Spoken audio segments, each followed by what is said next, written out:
Hello guys, paparita ko lang ang eksena ng butuhan. Kasi nga itong si Marisol, pinipilit-pilit akong umuwi. Nasayang daw ang aking boboto sa kanyang preni, tapon si Hala. Kaya wala naman ako nagawa kundi umuwi. Kasi nga, ibang magalit si Marisol. At ito nga ang eksena. Akala ko, hindi kami magtatagal kasi nga barangay election na lang. Ayan ang pila. Inabot kami ng 2 oras. Hindi ko akalain na aabutin kami ng 2 oras dyan sa pagkakatayo ko. Ayan no, ayan ang pila. Salamat kayo, wala akong dalang barel.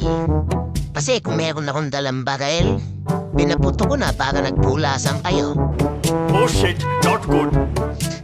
Dapat pala meron akong costume na pang senior citizen para dire-diretso ko sa loob. Naisip ko lang. Kasi nga kapag may mga senior citizen, dire-diretso sa loob. At ito nga pala guys, si Marisol. Walang kakupas-kupas, ang ganda ni Marisol. Naalala ko tuloy nung sumama si Marisol sa akin na isang araw.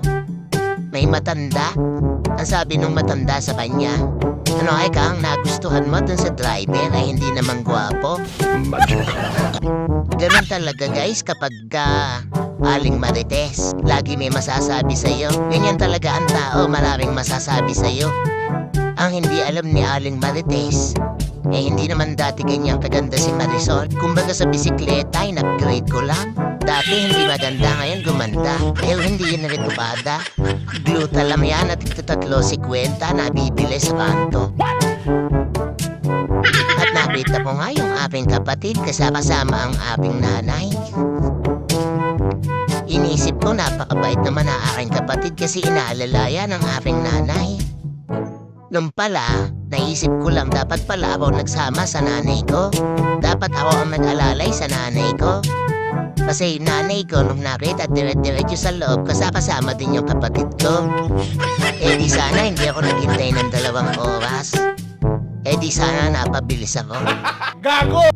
At habang nag-aantay nga ako dito sa labas, naisipan ko na mag-video. Napakalaki na yung pinagbago. Dati-rati, nung ako ay nag-aaral, 7 years old pa lang ako, nandito din ako nag-aaral. Pumabalik yung mga alaala. Ngayon talaga napaisip ako, matanda na talaga ako. Ako na ngayon ang magulang at ako may pinag-aaral dito. Minsan talaga maiisip mo ang bilis ng panahon.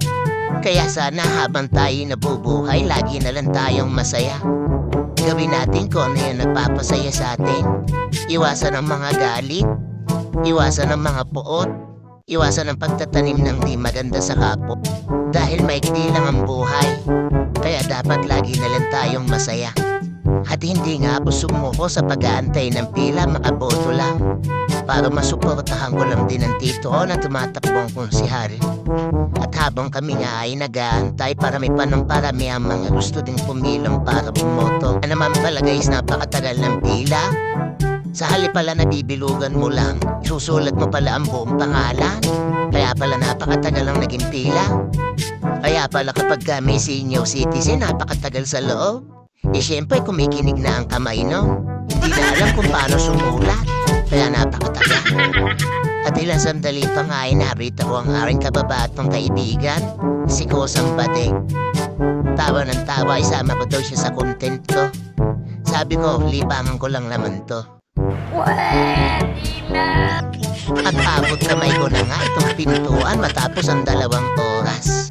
Alam ko sa sarili ko hindi ako magtatagal sa loob kasi alam ko ang diskarte.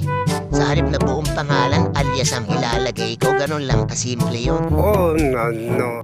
At yung 2 oras ko magpag-aantay sa labas, worth it naman kasi sa loob 5 minutes lang ako. Sinulat ko yung mga bansag nila kung saan sila kilala, ganun lang padali. Pero alam ko sa sarili ko na nabilang naman yung boto ko. At ayan na mga guys, wala pang 5 minutes tapos na kami bumoto.